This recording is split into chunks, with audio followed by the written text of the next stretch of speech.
Hello everyone and welcome. Today we're going to be talking about hip bursitis or outer hip pain. So if you get pain on the outside of your hip, or you've had pain on the outside of your hip and you don't want to have it again, or you've never had pain on the outside of your hip and you really don't want to get it, today's for you. We're going to be talking about common causes of outer hip pain with running and hiking, what you can do to improve it, as well as what information you need to know long-term to reduce your risk of outer hip pain. So first, let's talk about what are the common causes of outer hip pain. And the most common cause is there's a muscle in the outside of your hip called your gluteus medius. I've labeled it here for you.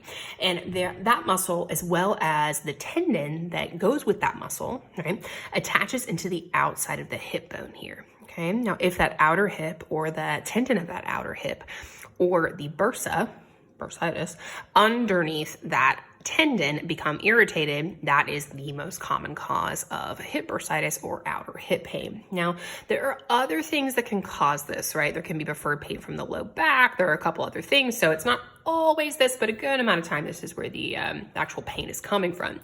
Now, the next question is, why is that area irritated, right? And that's where things get a little bit more complex, where we have to start looking at the interplaying of the low back, the hip, the knee, and the ankle, because it's all connected. But let's stick with the hip for today so we can kind of give you some really good information to walk away with. So now, if we've identified that this is where the pain area is, let's talk about how to improve it, right? And this is where I really want to make sure you get some information, okay? So one of the most common kind of treatments for this is something called a hip injection or a steroid injection. You may have heard of that before.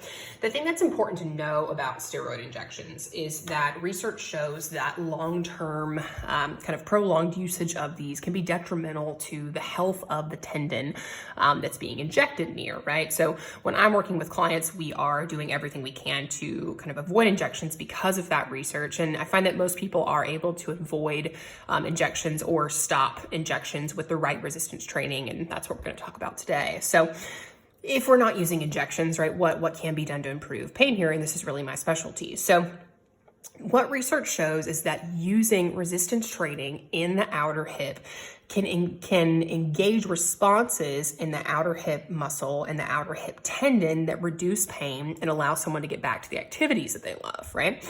Now, what's also important to kind of recognize here is that research shows there are other factors that can influence pain here, right? Stress can be a significant impact. So it's important that we kind of taking a holistic view of what's going on in your life and all the factors, but we're definitely going to be addressing some resistance or using some resistance training to get some progress going here, as well as just looking at everything from a holistic view, right? So now that we know that resistance training can be used to reduce pain here, let's talk about, okay, what about getting back to running? What about getting back to hiking, high intensity workouts, the things that you really want to be doing? And what sometimes people get told is, hey, now that you've got this irritation here, you need to stick with low impact, you need to stick with, more gentle exercise. And people get told that, and they unfortunately are led to give up the workouts that they really love. And what I want you to know is that that's not necessary. You can absolutely keep the workouts that you love. You can get back to running. You can get back to hiking. You can get back to high intensity. We just have to have a real actionable plan for you to get there, right? What I hear a lot is maybe they've done PT and they've said, hey, you're good to go, go try running again, go try your workouts. And they go back to it and they're like, oh man, this hurts just as much as it did before. And the most common reason for that is that someone wasn't given all the steps they needed to make the full return to exercise. And that's really where someone like me comes in. So what we want to look at is, okay, what activities are you doing now? Say you're maybe walking, doing some gentle exercise, something like that. What activities do you want to do? You want to hike a mountain in Spain.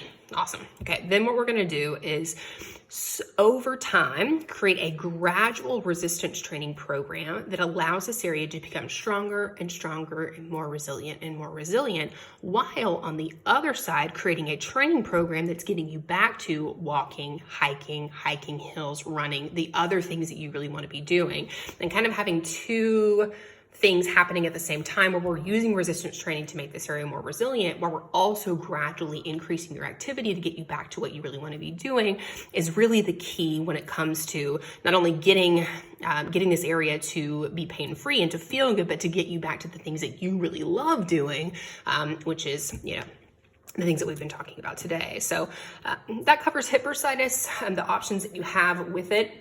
As always, thanks for hanging out with me. Definitely drop your questions below, anything that you'd like me to elaborate on, or if there's any topics that you'd love for me to cover in the future.